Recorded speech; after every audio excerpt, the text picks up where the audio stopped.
John Tornow lahir pada tanggal 4 September tahun 1880, dari keluarga petani yang dihormati di dekat Sungai Satsop di Washington. Sejak kecil, ia lebih menyukai alam liar daripada kebersamaan dengan manusia, menghabiskan waktu berjam-jam menjelajahi hutan dan berteman dengan hewan liar daripada anak-anak lain. Pada usia 10 tahun, sebuah insiden keluarga mengubahnya selamanya, ketika saudaranya, Ed, membunuh anjing kesayangannya. John membalas dengan membunuh anjing Ed. Sejak saat itu, ia semakin menjauh dari manusia, seringkali menghilang ke dalam hutan selama berminggu-minggu. Hidup dari alam, Tornow menjadi pelacak ulung dan penembak jitu yang luar biasa, menyaingi para pemburu pribumi di wilayah tersebut. Menjelang remaja, hewan-hewan mendekatinya tanpa rasa takut, dan keluarganya mulai berbisik-bisik bahwa ia kurang tepat. Meskipun saudara-saudaranya membangun bisnis penebangan kayu, John hanya sesekali bekerja dengan mereka, lebih suka menyendiri di hutan. Mengenakan sepatu kulit kayu, dan menjulang tinggi dengan tinggi 190 cm dan berat hampir 110 kg, ia tampak mengintimidasi.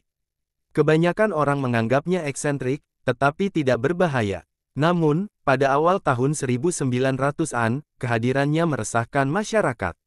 Ia terkadang mengamati para penebang kayu yang sedang bekerja, memperingatkan mereka, "Aku akan membunuh siapapun yang mengejarku.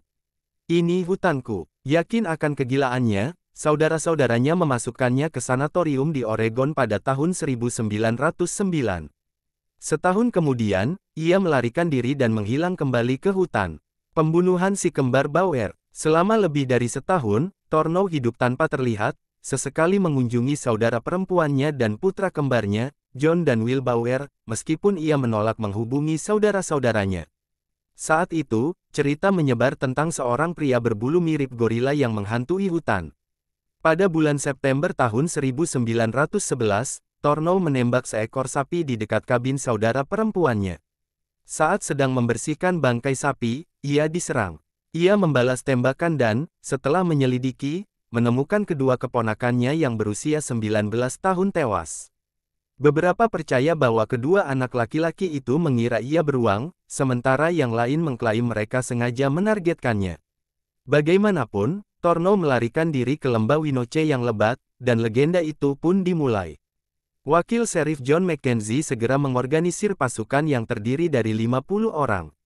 Meskipun mereka menjelajahi lembah-lembah, keanehan Tornow kemampuan menghilangnya membuatnya tetap bebas. Ketakutan semakin menjadi-jadi, dan kisah-kisah tentang manusia liar Winoche, manusia Cougar, dan Daniel Boone yang gila menyebar ke kota-kota terdekat. Keluarga-keluarga mengunci pintu, mempersenjatai diri, dan memperingatkan anak-anak untuk tetap di dalam rumah. Pesta kejahatan dan perburuan yang semakin meluas. Musim dingin itu, Tornow bertahan hidup dengan merampok kabin dan toko-toko. Dalam satu perampokan, ia secara tidak sengaja mencuri brankas berisi $15.000 dari Jackson's Country Grocery, yang juga berfungsi sebagai bank. Hadiah $1.000 ditawarkan, yang menarik lebih banyak pemburu untuk ikut serta dalam pencarian. Ketakutan itu begitu besar sehingga pada Februari tahun 1912, seorang pemburu membunuh seorang anak laki-laki berusia 17 tahun, karena mengira dia Tornow. Pada bulan Maret, Sheriff Mackenzie dan penjaga perburuan Albert Elmer mengejar petunjuk di Oxbow tetapi tidak pernah kembali. Mayat mereka kemudian ditemukan, ditembak di antara mata dan dimutilasi. Hadiahnya berlipat ganda menjadi $2.000, dan lebih banyak pos menggeledah hutan, namun Tornow tetap sulit ditemukan.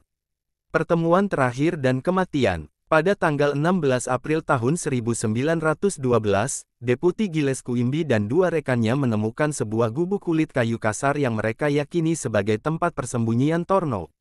Baku tembak pun terjadi. Louis Blair terluka, Charlie Lathrop tewas seketika, dan Quimby mendapati dirinya bernegosiasi sendirian dengan buronan itu. Tornow berteriak bahwa uang curian itu dikubur di Oxbow dekat sebuah batu besar berbentuk sirip ikan. Quimby berjanji akan meninggalkannya dengan tenang jika ia mengungkapkan lokasinya. Namun setelah Tornow menurut, Quimby melepaskan tembakan. Kemudian pada hari itu, rombongan yang lebih besar kembali dan menemukan Tornow tewas, terkulai di pohon dengan beberapa koin perak di tubuhnya.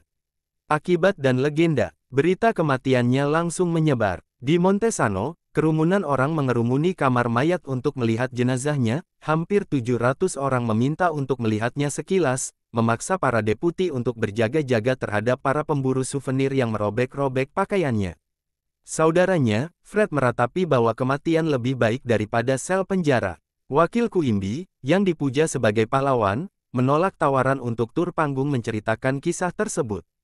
Sementara itu, para pemburu harta karun menjelajahi Oxbow selama beberapa dekade untuk mencari brankas senilai $15.000 yang hilang, tetapi tidak pernah ditemukan. Beberapa orang percaya brankas itu masih terkubur di dekat sungai Winoche, yang kemudian diubah oleh pembangunan bendungan. John Tornow dimakamkan di pemakaman Matlock, tempat makamnya berada. Kisahnya bertahan dalam cerita rakyat Washington, sebagian kisah penjahat, sebagian mitos alam liar, dan pengingat yang mengerikan tentang bagaimana rasa takut dapat mengubah seseorang menjadi legenda.